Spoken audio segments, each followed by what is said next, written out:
The next thing, let's just talk. So we've already talked about what we expect in a really ideal world. It's got two passes, right? And the handler gets it. Oops. The handler gets it, and just draw this again here. The handler gets it. It's one pass to 3 or 4, and then closing out. Two things can happen here. The disc doesn't show up at the right in the center of the field perfectly, right? Okay, that's fine. So what we end up doing then is, let's say that the disc is on the sideline. It comes in first, so it's a swing to the middle. This sounds simple, but 9 times out of 10 it's not followed. What happens is it actually goes up the sideline because everybody's thinking advance the disc, right? And usually the wing is open, probably because they're allowed to be open, but it goes up this way. This is bad. We do not want that. Okay, so we don't want to push it up the side of the field off the first cut.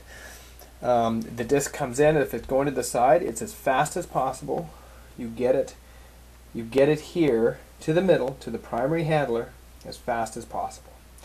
Okay, so then it's simple. Then we just execute, and we do our usual execution that we just talked about. Goes out, comes back in, gets a nice gainer. This guy, comes in, goes out, comes back in maybe, and now what's happened is, they've gotten the disc, but they haven't scored. So what do we do here? Do we dump back to the handlers? Does this cutter continue through? Well, there's a few options here, but the ideal is that one of the wings, and only one of the wings, is making the right cut. They're keeping the person occupied, everything's going through. They have to make a call. At some point here, right, when they realize this, probably right here, when they realize that this is happening and there's a push back at the disc and this other primary cutter is not going to get the disc in the end zone, then they become active, right? And that's usually the person that's in this play. Like this person might be holding back at that particular point. If they're both up this way, it's a bit of a communication thing, right? You can talk about it beforehand, you can do it on the fly, but ultimately this person's going to have to come. Ideally, what's going to happen is that they're going to come in. Again, lost my pen here, hang on. They're going to come in and make a single cut, right? And that cut can be anything they want. It's the same thing. Isolation, they have the end zone, they've got the whole thing, they've got one person cutting, right? Maybe they come back in this way and then it's a score, right? So that's the job of the wing. We got some pretty simple rules here. If the disc goes to the side, the disc goes to the middle, right? That's what these handlers are doing.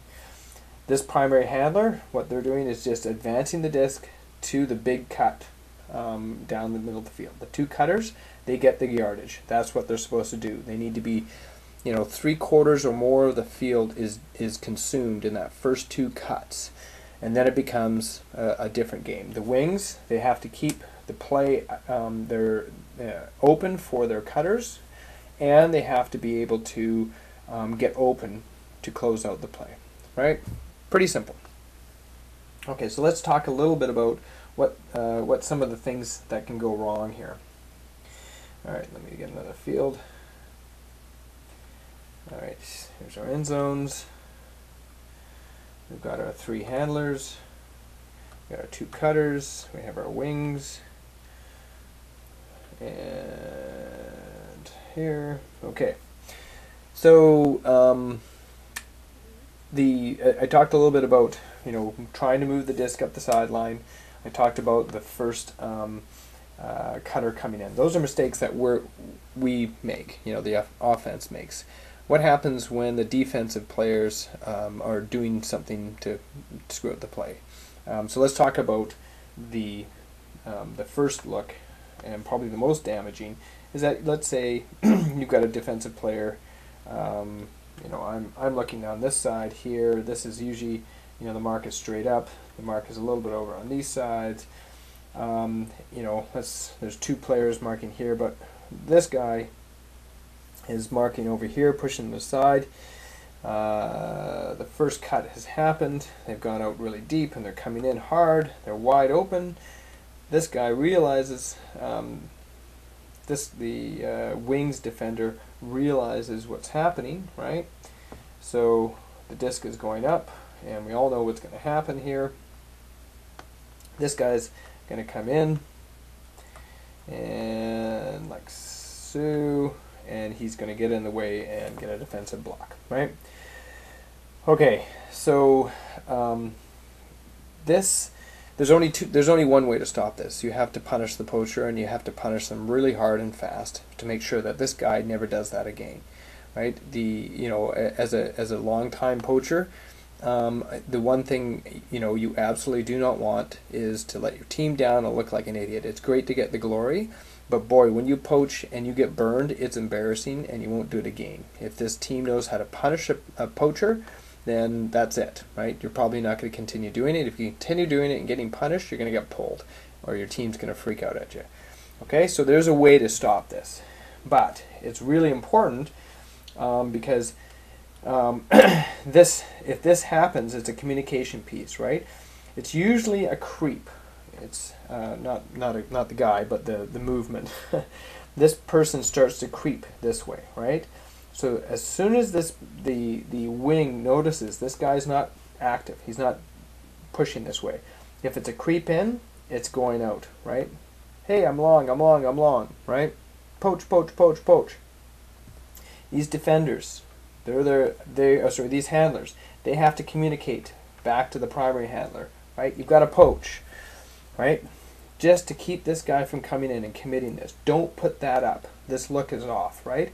If this person's coming in, the cutter's coming in, and sees that this guy, the defender's starting to come into the lane, break it off. Put their hands up. No, don't make that throw. Don't give this person the look, right? And similarly, you can have any number of these guys poach, right? They might come in this way or whatever.